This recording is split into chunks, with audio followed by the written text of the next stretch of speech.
Coming up on Mountain News this morning, multiple officials continue to voice their opinions on Governor Beshear's potential nomination for the vice presidency. And a former UK basketball player is sharing his story with bone cancer to help comfort those experiencing similar anguish. Dedicated to Eastern and Southern Kentucky, this is WYMT Mountain News This Morning. Good morning, I'm Madison Carmouche. We're coming up on 5 a.m. this Wednesday, July 24th. Now, I don't know about you guys, but I know quite a few people with a birthday today. So what's the forecast like for somebody with a birthday on July 24th, Tim? No pressure at all, Madison, right?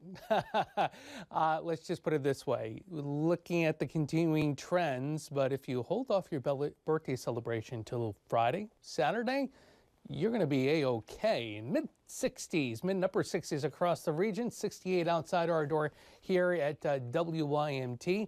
And temperature-wise or visibility-wise first, yeah, running a little low in spots. There's a little fog and still some lingering rain showers as you make your way to the south and southeast of Hazard. Now temps, upper 70s, upper 60s and lower 70s. And the pinpoint Doppler radar still a little bit active as you make your way across portions of Harlan County, back toward Middlesboro, on over toward Norton. Some breaks in the clouds, Lexington northbound toward Cincinnati and out toward Louisville.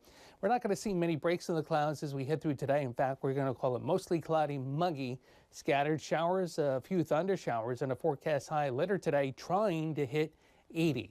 More about the First Alert 7-day forecast. Hopefully we didn't kind of diminish the birthday theme. That's coming up in a few moments. Madison? All right, Tim, thank you. This election is putting a spotlight on Kentucky right now, highlighting both Governor Beshear and East Kentucky connections of former President Donald Trump's vice presidential pick, J.D. Vance. The two have traded blows over Appalachia. Jeremy Toms has more from Breathitt County. Growing up, no, I thought this was just a hole-in-the-wall place that nobody would have ever, heard of.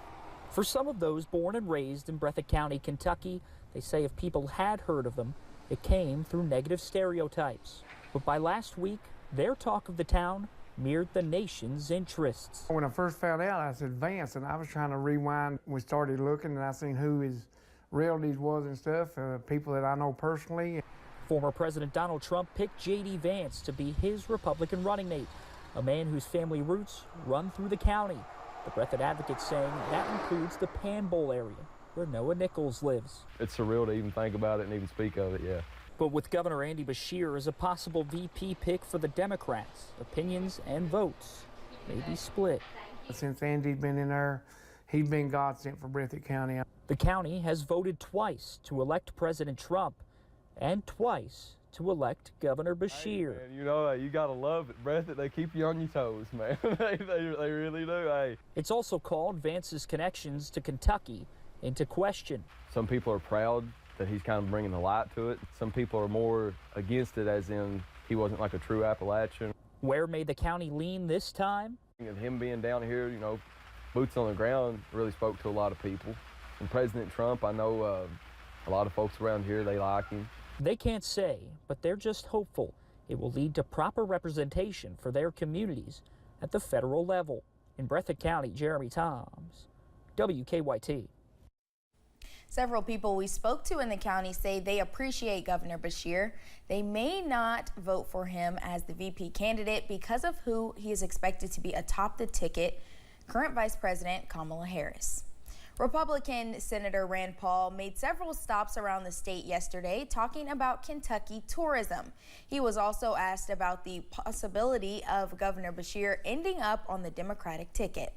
Chance of me voting for Kamala Harris, even with an Andy Beshear, I can tell you that. I'd be happy to see someone new in the governor's mansion, but no, I'm not a big fan of Governor Beshear. During the COVID overreaction, the idea that he would try to police our churches, police our restaurants, police our hotels, there was no science behind any of that, but there was a casual disregard for our religious freedom and our individual liberty, and so I've never been a fan of him because of his reaction on COVID.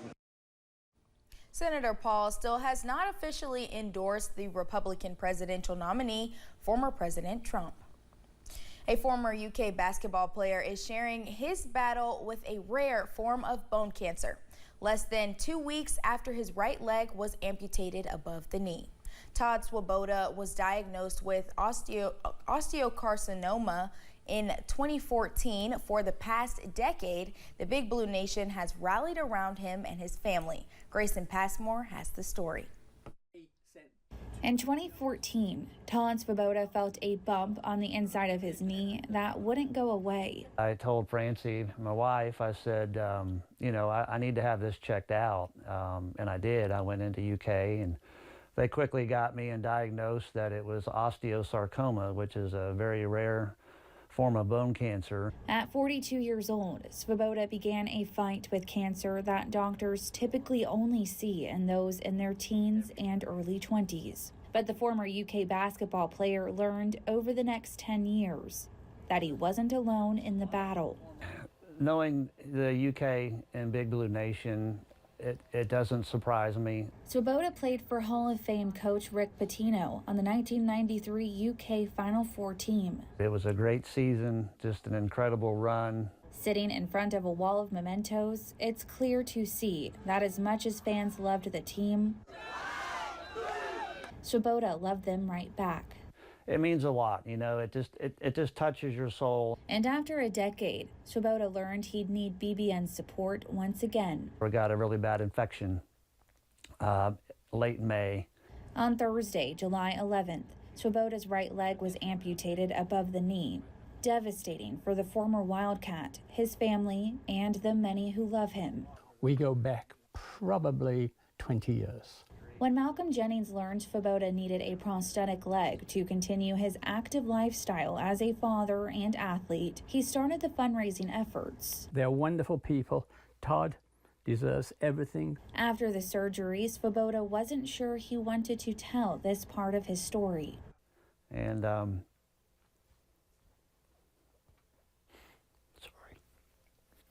Then, with his family by his side, he decided to share, in case his experience could help even just one other person. You just never know how it may touch somebody's life. In Winchester, Grayson Passmore, WKYT. It's hard to miss the new Perry County Ambulance Authority location near the intersection of Highway 80, Highway 15, and the Hal Rogers Parkway. Officials at the city, county, and state level came together to celebrate during a ribbon-cutting ceremony.